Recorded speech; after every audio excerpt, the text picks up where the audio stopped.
ప్రభుత్వం సమ్మెను విచ్ఛిన్నం చేసేందుకు షోకాజ్ నోటీసులు ఇచ్చి భయభ్రాంతులకు గురిచేస్తుందని అంగన్వాడీలు ఆరోపించారు.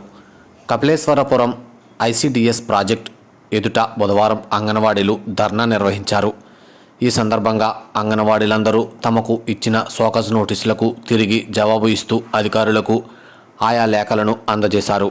కాగా జవాబు ఇచ్చిన ప్రభుత్వానికి సవాల్ విసిరారు. న్యాయమైన తమ డిమాండ్లను పరిష్కరించాలని ఈ సందర్భంగా విజ్ఞప్తి చేశారు. ప్రాజెక్టు యూనియన్ నాయకులు పలువురు మాట్లాడుతూ ప్రాణాలైనా అర్పిస్తామని, ఎట్టి పరిస్థితుల్లోనూ ఆందోళన విరమించేది లేదని కరాఖండిగా తేల్చి చెప్పారు. భవిష్యత్తు కార్యాచరణ ప్రణాళిక రూపొందించి వచ్చే రోజుల్లో ఆందోళన మరింత ఉధృతం చేస్తామని హెచ్చరించారు.